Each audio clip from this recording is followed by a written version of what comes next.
At my niece's college acceptance celebration, they asked me to contribute $60,000 to cover her tuition for the next 4 years. The $1,500 MacBook I gifted her? They called it cheap. But what shocked me more than the money was what my mother said during the party, in front of everyone.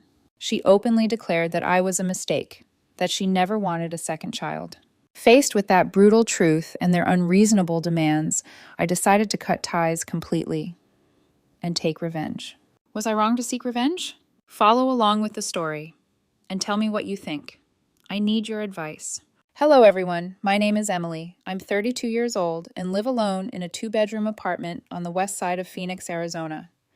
I bought this apartment 2 years ago after selling my house in Scottsdale, where I used to live close to my family. Moving to Phoenix wasn't just about a new job. It was about distancing myself from the toxic dynamic within my family. I'm a financial director for a medical equipment company, earning around $150,000 annually. Financially speaking, I'm doing well compared to most people my age. But no amount of career success can fill the emptiness in my heart, an emptiness left by a family I once deeply loved. There was a time when I believed I had a happy family. Dinners with my father Lincoln, my mother Naomi, my older sister Camila, and my niece Aurora used to be the highlight of my week. We'd gather on weekends, cook together, and share life stories. But all of that changed during a family celebration. One that ended with a demand so unreasonable, it tore everything apart. As I sit in this quiet apartment each night, looking out over the shimmering lights of Phoenix, I often wonder if I could have done anything differently. Was there any way to save my relationship with the people who once meant everything to me? 2 years ago, it was a warm August weekend when I drove from my home to my parents' house to attend a party celebrating Aurora's acceptance into State University. It was a significant milestone, and the whole family was excited to congratulate my niece. I bought her a brand new MacBook Pro, nearly $1,500 at the time. I genuinely believed it was the perfect gift for someone about to begin their college journey. By 5 p.m., I arrived at the familiar house holding the silver-wrapped gift box. The place was already buzzing with nearly 30 people, relatives, Aurora's friends, and a few close neighbors. My mother had gone all out that day. A 3-tiered cake, Aurora's favorite dishes, and decorations in gold and blue, the school colors, filled the room. The celebration started on a high note. Aurora looked radiant in a white dress, beaming as she received congratulations. Watching her like that, I felt proud. She was growing up and stepping into a new chapter of her life. But 30 minutes later, things took a turn I didn't see coming. When it came time to give gifts, I handed Aurora the wrapped box and said, "Congratulations, I hope this helps you throughout college." She quickly unwrapped it. As the MacBook appeared, a few of her friends gasped in amazement. But Aurora didn't react the way I had imagined. She looked over the laptop briefly, then turned to me and said, "Thank you, Auntie." I was a little thrown off by her flat reaction, but before I could process it, my sister Camilla suddenly cut in with a sharp tone. "You're a financial director making at least $150,000 a year, and all you got her was a MacBook that doesn't even cost $2,000?" Her words stunned me. The cheerful atmosphere froze in place. Then my father chimed in. "Seriously, Camilla's right. With your income, you should be doing more for the family." Still reeling from the sudden criticism, I asked directly, "So what kind of gift do you think I should have given?" Without hesitation, they laid it out. My mother said firmly, "You should cover Aurora's tuition. $60,000 for 4 years. That's a proper gift for the only niece in the family." I stood frozen, speechless. It felt like I'd been struck by lightning. $60,000 isn't a small sum, even for someone with my salary. But what shocked me more was how naturally they demanded it, like it was my obligation. Not wanting to cause a scene on Aurora's special day, I swallowed my emotions and said, "I'll think about it and let you know." But from the looks on their faces, you'd think I had done something wrong. Disappointment filled the room. Even Aurora seemed unsure how to respond. In that moment, I saw a future where I would be forever seen as the family's walking ATM. After my response, Aurora moved on to open gifts from the other guests. The tension from our earlier confrontation lingered, so I grabbed a beer and stepped outside. I needed space, to breathe, to think. Standing beneath the old oak tree in the backyard, memories from my childhood came rushing back. Though I was 12 years younger than Camilla, that never meant my parents loved us equally. To them, only Camilla seemed to matter.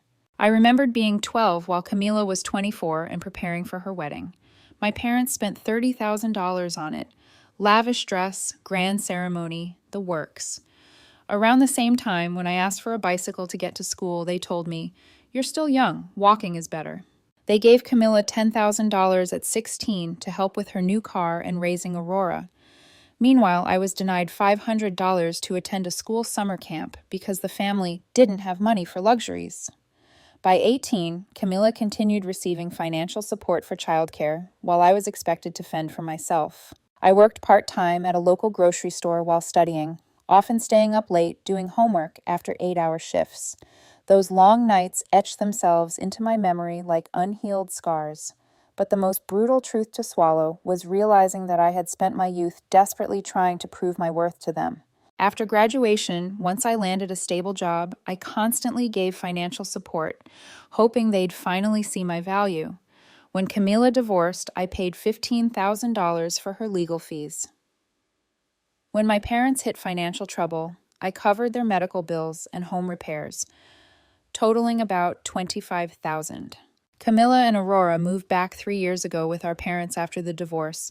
They didn't charge her a cent. They covered all her and Aurora's living expenses. But after a few months, the house became cramped and tense. Coincidentally, the tenants at my second property, a rental home, moved out. I offered it to my parents. Not for free, but at $1,000 monthly, half the market rate, with an explicit rental agreement. That suggestion sparked serious conflict. The moment I proposed it, my father pushed back hard. "You can't charge rent to your parents. You should let us live there for free." I stood my ground. $1,000 a month is a very fair deal. If you don't want it, I'll rent it to someone else for $2,000. My mother jumped in angrily. "How can you call yourself our daughter and treat us like this? Family shouldn't be so calculating." After 3 days of searching and failing to find anything cheaper, they reluctantly agreed. Standing under the starlit sky, beer in hand, I came to a painful realization. No matter what I had done, they still saw me as nothing more than an ATM. No gratitude, no recognition, just growing demands. But I had no idea that something far crueler awaited me in just a few more minutes. When I returned to the party, I overheard my mother talking with a few relatives near the kitchen. They didn't realize I was standing just around the corner.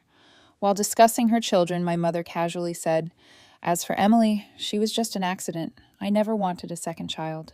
The words accident and never wanted stabbed through me like knives. In that instant, it felt like my entire world collapsed. Unable to hold back my emotions, I stepped out and shouted, "What did you just say?" Startled by my sudden appearance, my mother didn't look even slightly ashamed. Instead, she stared me down and said coldly, "I'm just being honest. Don't raise your voice. We're your parents, your aunts, your uncles. You owe us respect." Hearing those icy words was like being slapped across the face. After 30 years, I had just found out that I was nothing more than an accident in the eyes of my own mother. That was when everything made sense. The constant favoritism, the way nothing I ever did was good enough for them. With my voice shaking but firm, I said, "All right then. Not a single dollar will go toward Aurora's college." I turned and returned to the living room, picking up the MacBook gift that still sat untouched in its silver box. As soon as I made that declaration, my mother turned pale and screamed, "You can't do that! She's your niece!" Aurora looked stunned, her voice trembling as she asked, "Aunt Emily, why are you taking back the gift?" Camilla jumped in, furious. "Emily, you can't do this. She's still your niece no matter what." Looking Camilla straight in the eye, I answered coldly, "I have no father, no mother, no niece, and no sister. Don't believe me? Ask Mom. She just told everyone I was a mistake she never wanted. So congratulations, she got her wish." The room went silent. I continued, "If you need $60,000 for tuition, go find her father. That's his responsibility, and yours. As for me, I'm done. And one more thing. Per our rental agreement, I'm reclaiming the house in 3 months. Find somewhere else to live." My father finally stood up and shouted, "You can't speak to your parents like this. Show some respect." I turned to him, looked him straight in the eye, and said, "You have no right to lecture me about respect.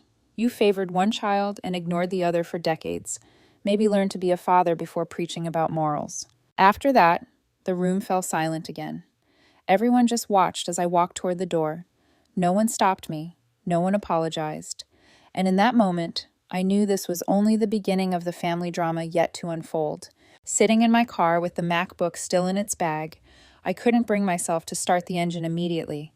My hands were trembling, not from fear, but from the rage and heartbreak erupting deep inside me. For 30 years, I'd asked myself why I was never loved the way Camilla was, and now I finally had the answer, because I was never wanted in the first place. At that moment, it felt like a voice deep within me whispered the harsh truth that everything I had done in the past was meaningless. I had spent my life trying to prove myself to people who never wanted me to exist. I remembered being 18, working night shifts at the grocery store to afford textbooks. Meanwhile, Camilla had everything covered by our parents. Back then, I thought maybe it was because I was the daughter, expected to be independent. But now I saw it clearly. They didn't care. I thought about all the times I financially supported the family. There was never a heartfelt thank you, just comments like, "You should," or "That's your responsibility." Most of all, I thought about the rental deal I had given my parents.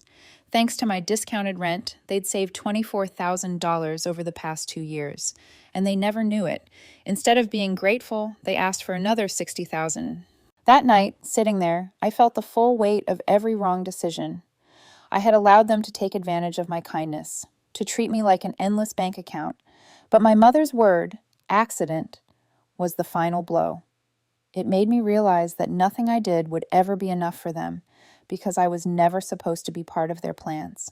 At that moment, I understood something else too.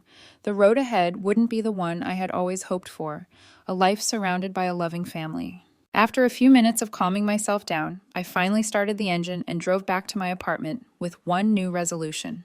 From then on, I would no longer be my family's ATM. The Monday after the party, I sat at my office desk, unable to focus. My mind kept circling back to everything that had happened that weekend. Eventually, I decided it was time to take the first step. At 10:00 a.m., I called Thompson and Associates, the real estate agency I'd worked with when I first bought the house my parents were now renting. When Sarah Thompson, my longtime agent, picked up, she greeted me warmly. "Hi, Emily. It's been a while. What can I help you with?" I got straight to the point. "Sarah, I need you to draft a new lease agreement for the house on Maple Street. I want to raise the rent from $1,000 to $3,000 monthly."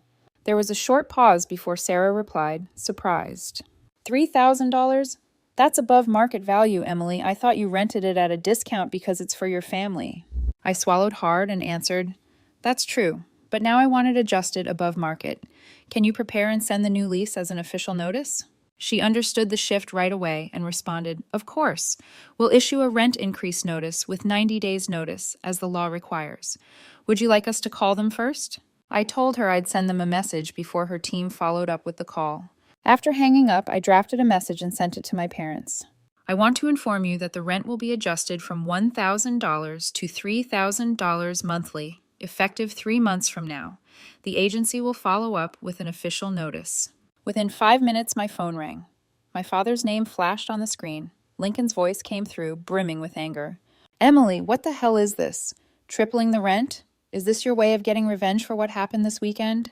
I stayed calm. "Think what you want.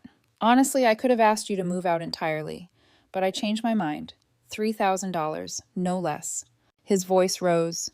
"We've lived here for 2 years. You can't just jack up the rent like that. You're heartless. We gave you life, and this is how you treat us?" I didn't want to argue further. "Wait for the agency's call. They'll explain everything," I said, and hung up. 2 hours later, Sarah called me back. "Emily, I just spoke to your family. They were shocked. And then they exploded, yelling insults, the works." After that call, I turned off my phone, and for the first time in a long time, I felt like I had done the right thing. Less than an hour later, my phone rang again. This time, it was my mother. The moment I answered, her voice exploded with anger. "Emily, what the hell are you doing? Tripling the rent?" I kept my tone steady. "For 2 years, I've given you and Dad a stable place to live at a discounted rate, but now I'm adjusting it to what I believe is fair. I'm a businesswoman, and over those 2 years, I've lost $24,000. Without missing a beat, she shouted, "You can't treat your parents like this. We raised you. You owe us." The word "owe" hit a nerve. My mind flashed back to her cold declaration at the party, that I was an accident, never wanted. The anger I'd been holding in finally began to surge again. "We'll talk when you're calm," I said, and hung up. But I didn't expect what came next. An hour later, my doorbell rang. I checked the security camera, and there they were. My parents were standing at the gate. When I opened the door, they marched into the yard with fury written all over their faces. My father wasted no time. "We're here to talk. You can't just raise the rent like that." Staying calm, I replied, "Why not? This is my property. I have every right to charge what I choose." My mother jumped in, demanding, "You don't charge rent to your parents. If you want us out, pay back the $24,000 we've given you over the past 2 years." I stared at them in disbelief, my chest tightening at the sheer audacity. "Are you serious?" I asked. "I gave you a $24,000 discount. You saved money, and now you want me to pay you back?" My father replied as if it were obvious, "We never asked for your help. You did that on your own. Now deal with it." That was the moment I knew this conversation was going nowhere. They had decided to paint me as the villain. I refused to argue any further. "I want you to leave my property now." But instead of backing down, they grew even more defiant. My mother declared, "We're not leaving until you cancel the rent increase." My father chimed in, "That's right. You can't just throw your parents out of a house." Realizing they weren't going anywhere, I calmly pulled out my phone and dialed 911. When my mother heard the numbers, she screamed, "Are you insane? Calling the cops on your parents?" As the call connected, I stated clearly, "I have asked them to leave. They've refused. This is my private property." 15 minutes later, 2 police officers arrived. After I explained the situation, they informed my parents that they had to leave. Faced with law enforcement, Lincoln and Naomi had no choice but to comply. But just before walking away, my mother turned back and said coldly, "You'll regret this, Emily." And in that moment, I realized something had been lost, something that could never be recovered. The image of a happy family I once believed in was gone for good. 3 days after the confrontation at my house, I was at the office working as usual when an email from a longtime client popped up in my inbox. It was from Michael Harrison, the CEO of a key partner company. The message read, "Emily, I saw this post on social media and thought you should be aware. I hope this is just a misunderstanding." Below his message was a Facebook link. My heart pounded as I clicked it. When the page loaded, I was stunned. It was a video recorded from inside a car, pointed toward the front of my house. There was no audio, just silent footage of the police arriving and my parents walking out with somber expressions. The post was titled, "Ungrateful Daughter Calls the Cops to Kick Out Her Elderly Parents for Asking $500 to Help with Medical Bills." It had been posted in a Facebook group called Family Drama Exposed, with nearly 50,000 members. But what shook me most, Camilla had included my full name and the name of the company I worked for. The comments were brutal. "This is horrifying. Who does this to their parents? This woman doesn't deserve to be called a daughter. What kind of company hires someone like this?" I immediately recognized the angle of the footage. It was from Camilla's Honda Civic, parked across the street that day. Less than 10 minutes later, the office phone rang. It was a call from the CEO of my company. When I picked up, Mr. Davis's voice came through, tense and concerned. "Emily, I've just received a few calls regarding a social media post about you. Can you tell me what's going on?" I responded immediately. "Sir, this is a deeply personal and complicated situation. That post does not reflect the truth." Mr. Davis replied, "Emily, I've always trusted you, but this could damage the company's reputation. You need to address this, fast." After I hung up, I just sat there, frozen, numb. It wasn't just a personal attack anymore. They were trying to ruin my career. And at that moment, I understood fully and painfully what the word toxic means when applied to family. Sitting at my desk in a storm of emotions, I knew I had to act fast. Thankfully, I had one advantage they hadn't counted on: the security camera mounted above my front door. Immediately, I opened the camera app on my phone and accessed the video archive. It didn't take long to find the footage from that day, and it included clear audio. In the original video, you could hear my parents demanding that I cancel the rent increase and insisting I pay them back $24,000. There was no mention of any $500 medical bill, none. Before responding publicly, I carefully downloaded the video and took screenshots of Camilla's original post and the comment section as evidence for potential legal action later. Then, under Camilla's post, I uploaded the full video and wrote, "Here's the complete video, with audio. Watch and judge for yourself who's telling the truth." The footage was crystal clear. my parents arrived at my home demanding money and refusing to leave when asked. Their tone was entitled. Their behavior was unreasonable. It was the exact opposite of the narrative Camilla had pushed online. Within the hour, the tone in the comments completely shifted. Wow, this is a different story. Looks like this family was trying to manipulate everyone. Emily was right to protect herself. They demanded $24,000 from their daughter? That's outrageous. More importantly, the video showed that I had remained calm, asked them to leave, and only called the police as a last resort to protect my property. Truth, for once, was on my side, and this time it was undeniable. Right after posting the video, I knew this wasn't something I could leave to public opinion. What Camilla had done, intentionally slandering me, potentially damaging my career, was unacceptable. I called Robert, a defamation attorney I'd heard good things about from a friend. That afternoon, I met him at his office and laid out everything. He listened carefully and reviewed the evidence I had brought. The original video, screenshots of Camilla's post, and the vicious comments beneath it. After watching and reading everything, Robert looked at me and said, "This is a clear-cut case of defamation. Your sister fabricated a false narrative that could seriously harm your professional reputation. Are you ready to pursue legal action for defamation and damages?" I nodded, resolute. I want her held accountable. This isn't just about me. It could affect my entire company. Robert continued, "We'll seek damages for emotional distress and potential harm to your career. We'll also demand a public apology and full removal of the false post." That week, his office moved quickly to prepare the case. We compiled a full packet of evidence, the original video with sound, screenshots of the defamatory post, a list of harmful comments, and the client's email that showed real-world impact. A formal lawsuit was filed in court, citing defamation, libel, and intentional harm to reputation. I felt a strange, calming sense of relief at that moment.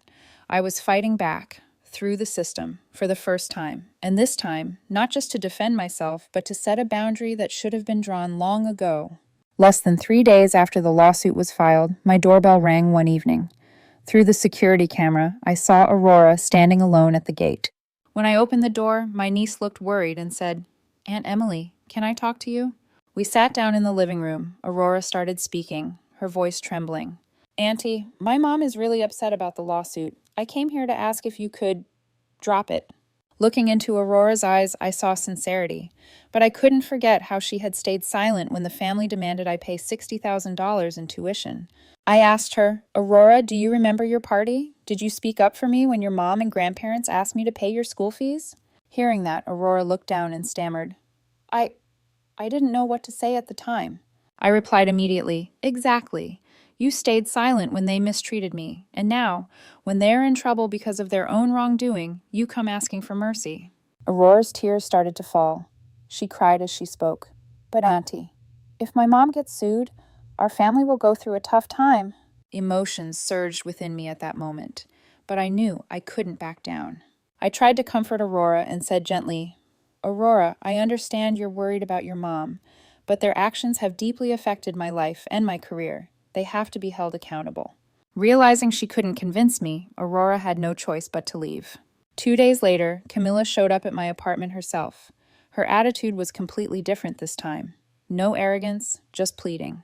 Camilla said as soon as she walked in, "Emily, I'm sorry for everything. I overreacted. Can you please drop the lawsuit?" "Why should I?" I asked. "You deliberately made up lies, damaged my reputation, and could have jeopardized my job." Camilla continued begging. "I know I was wrong, but if this lawsuit goes on, I might lose my job. Can't you forgive me just this once?" Hearing that, I remembered all the years I had overlooked the family's toxic behavior, always forgiving them, only to be taken advantage of again and again. I responded firmly, "Camilla, I've kept forgiving and letting things go for years, but this time is different. You need to learn to take responsibility for your actions." Eventually, even our parents came to beg, but my answer remained the same. 6 months later, the lawsuit was settled. Camilla had to accept the terms of the agreement and pay $15,000 in damages, issue a public apology on all the social media platforms where she had posted defamatory content, commit not to repeat her actions again. More importantly, they had to admit that they had intentionally fabricated the truth in their posts.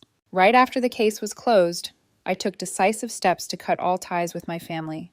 First, I requested a transfer to my company's Phoenix branch, a decision that CEO Davis fully supported once he learned what had happened. Next, I changed my phone number and didn't share the new one with anyone in the family. Most importantly, I sold the house my parents were renting. Maintaining any financial connection with them felt like an invisible chain still tying me to the past. One quiet evening in my Phoenix apartment, I looked back at my journey. The months following the move brought me a peace I had never known. No more phone calls asking for money. No more guilt from saying no to unreasonable demands.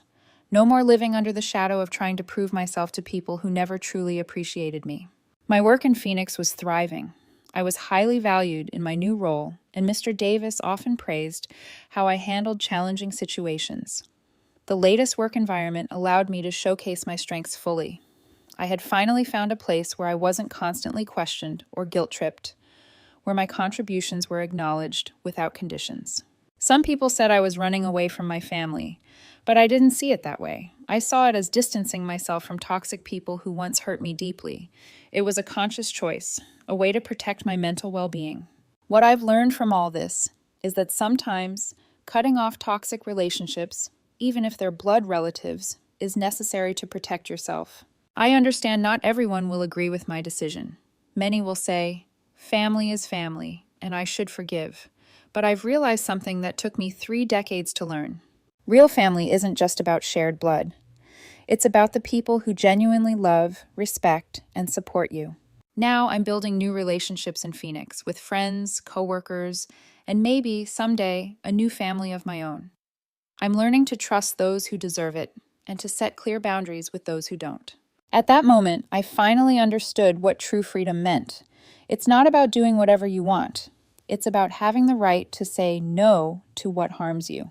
My story doesn't have a perfect movie ending, but it has an honest one. The ending of a woman who finally learned to value and protect herself. And maybe that's the most important thing I can share with you today. I'm not telling this story to complain. I'm not telling it to seek sympathy. I'm sharing it because I genuinely want to hear your thoughts from people outside the situation who can offer a more objective perspective. And do you think I was wrong to walk away from my family? Please leave your thoughts in the comments below. I genuinely need your different perspectives on this story. And if you found this story meaningful, don't forget to subscribe, hit like, and share it, so others can join the conversation about the complex issues in family relationships like this one. Goodbye, and I'll see you in the following story. Thank you for listening.